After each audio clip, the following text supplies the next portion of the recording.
इस क्लास इतिहास की एनसीईआरटी। एक बार अध्याय देख लेते हैं कौन कौन से अध्याय हैं, क्या, कब, कहाँ और कैसे। दूसरा अध्याय की बात करें तो उसमें हम पढ़ेंगे आरंभिक मानव की खोज में।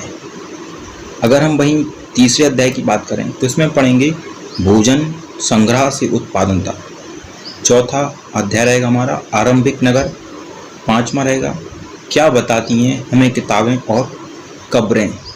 छठा रहेगा राज्य, राजा और एक प्राचीन गणराज्य, नए प्रश्न नए विचार। सातवां अध्याय रहेगा।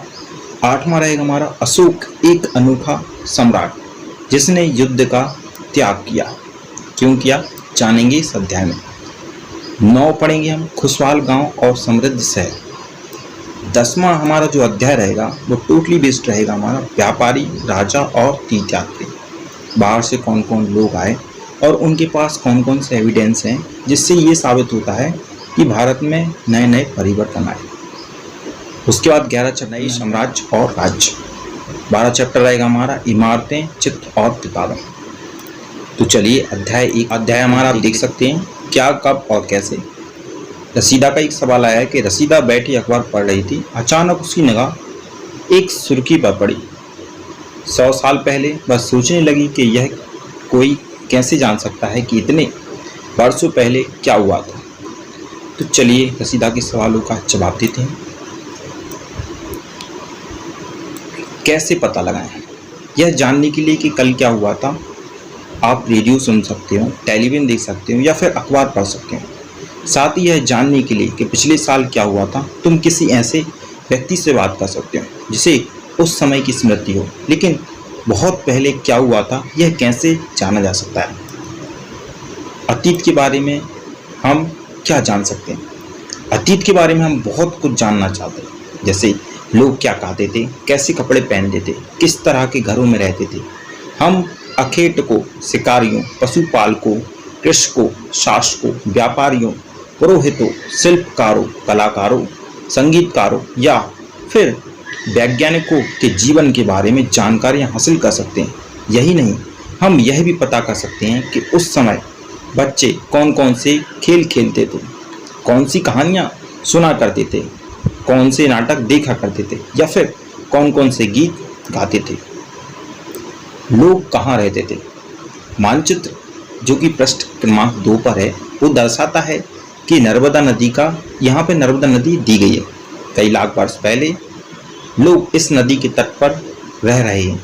यहाँ रहने वाले आरंभिक लोगों में से कुछ कुशक संग्राहक थे जो आसपास के जंगलों की विशाल संपदा से परिचित थे। अपने भोजन के लिए वे जड़ों, फलों तथा जंगल के अन्य उत्पादों का यहीं से संग्रह किया करते थे। वे जानवरों का आखिर शिकार किया करते थे। अब तुम उत्तर पश्चिम की सुलेमान और किरथर पहाड़ियों का पता लगाओ। इसी क्षेत्र में कुछ ऐसे स्थान हैं जहां लगभग 8000 वर्ष पूर्व स्त्री पुरुषों ने सबसे पहले गेहूं तथा जौ जैसी फसलों को उपजाना प्रारंभ किया। उन्होंने भेड़, बकरी और गाय, बैल जैसे पशुओं को पालतू बनाना शुरू किया। ये लोग गांव में रहते थे। उत्तर पूर्व में गारो तथा मध्य भारत में विंध्य पहाड़ियों का पता लगाओ और ये अन्य ऐसे क्षेत्र थे जहां कृषि का विकास हुआ। सबसे पहले चावल उपजाया गया। वे स्थान विंध्य के उत्तर में स्थित हैं। चलिए मैप में आप देख सकते हैं, ये यमुना नदी दिख रही होगी आपको, ये हिमालय का एरिया है, ये ब्रह्मपुत्र नदी है यहाँ पे, और ये रही आपकी गारो पहाड़ियाँ देख सकते हैं। ये स्थान ये काबुल नदी है, ये सुलेमान है, सुलेमान की पहाड़ियों के बारे में बताया, ये किरथार के बारे में बताया था ये। तो ये सारा मैप जब देखेंगे तो आपको सारी चीज़ें क्लियर हो जाएंगी। गोदावरी नदी देख सकते हैं, दक्कन देख सकते हैं, दक्कन का पठार, कृष्णा नदी देख सकते हैं, ये पश्चिमी घाट है, ये अरब सागर, बंगाल की खाड़ी और ये अंडमान निकोबार द्वीप समूह है। इस तरीके से आप सारी जानकारी ले सकते हैं। और यहाँ पे आप हिंद महासागर और ये आपका श्रीलंका।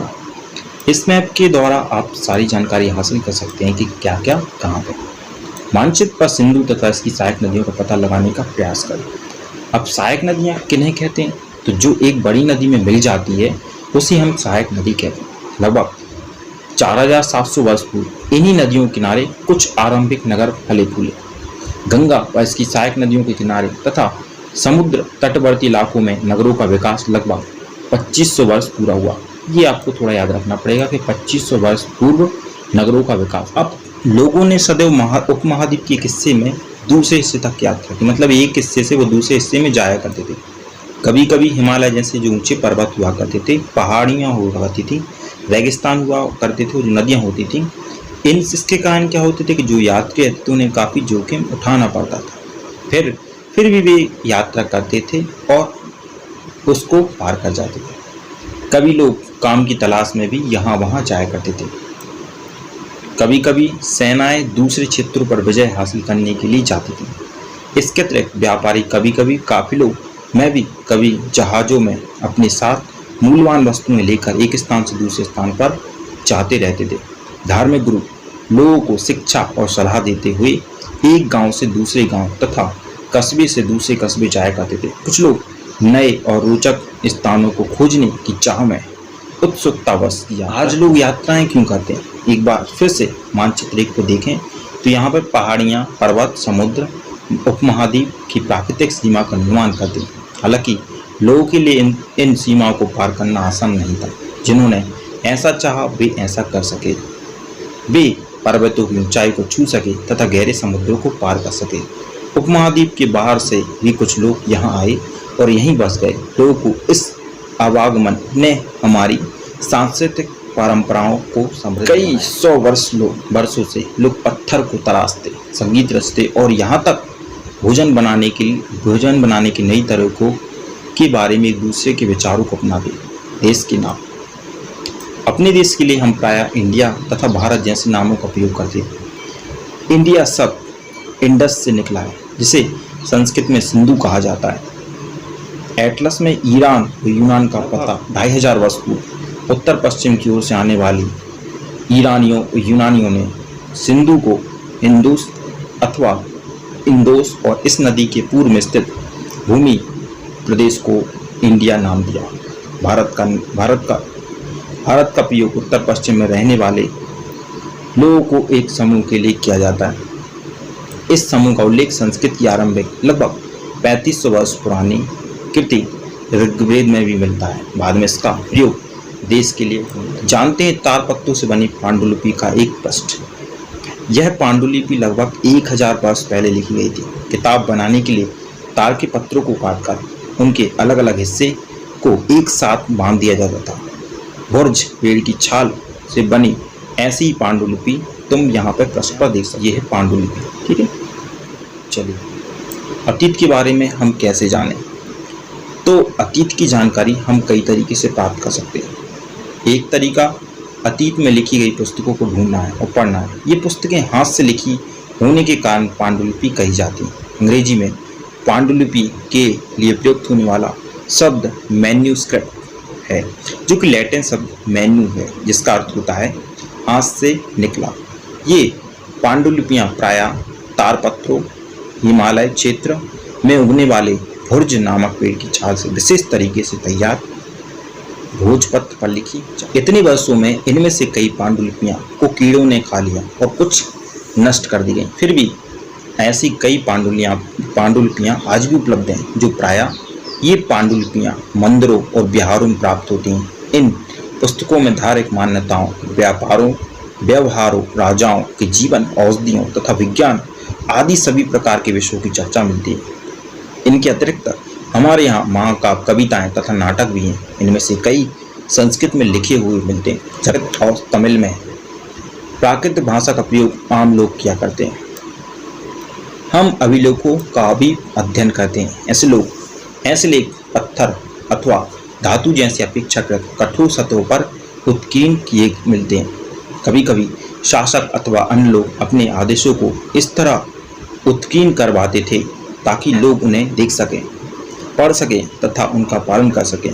कुछ अन्य प्रकार के अभिलेख भी मिलते हैं, जिनमें राजाओं तथा रानियों सहित अन्य स्त्री पुरुषों ने भी अपने अपने कार्यों के विवरण को। उदाहरण के लिए अगर हम बात करें तो शासक प्रायः लड़ाइयों में अर्जित विजयों का भी लेखा जोखा इन पत्थर की शिलाओं। अब जैसे यहाँ पे एक क्वेश्चन बन रहा है कि क्या तुम बता सकते हो कि कठोर सतह पर लेख लिखवाने के क्या लाभ थे? ऐसे करवाने में क्या कठिनाई होती थी? अब पत्थर पर लिखी रहेंगी तो ये लंबे समय तक चलेंगी। और समस्या इसलिए रहती थी क्योंकि पत्थर पर उकेरना थोड़ा कठिन समझा जाता है। इसके अतिरिक्त अन्य कई वस्तुएं अतीत में बनी और उपयोग में लाई जाती हैं। ऐसी वस्तुओं का अध्ययन करने वाला व्यक्ति पुरातत्वविद कहलाता है। पुरातत्वविद पत्थर और ईंट से बनी इमारतों के अवशेषों, चित्रों तथा मूर्तियों का अध्ययन करते हैं। वे औजारों, हथियारों, लगभग 2250 वर्ष पुराना यह अभिलेख वर्तमान अफगानिस्तान के कंधार से प्राप्त हुआ है। ठीक है, तो ये 2250 साल पुराना एक लेख है जो कि हमें अफगानिस्तान के कंधार से प्राप्त हुआ है। यह अभिलेख अशोक नामक शासक के आदेश पर लिखा गया था। इस शासक के विषय में तुम अध्याय 8 में पढ़ोगे। जब हम कुछ लिखते हैं तब हम किसी विधि के प्रयोग करते हैं। लिपियां अक्षरों अथवा संकेतों से बनी होती हैं। जब हम कुछ बोलते अथवा पढ़ते हैं तब हम एक भाषा का प्रयोग करते हैं। यह अभिलेख इस क्षेत्र में प्रयुक्त होने वाली यूनानी तथा आरामीक नामक दो भिन्न लिपियों तथा भाषाओं के साथ हमारा जो इतिहास का कक्षा 6 का चैप्टर 1 का उसका एक पार्ट कंप्लीट होता है। अगली वीडियो में हम इसके दूसरे पार्ट के बारे में बात करेंगे। तब तक के लिए नमस्कार।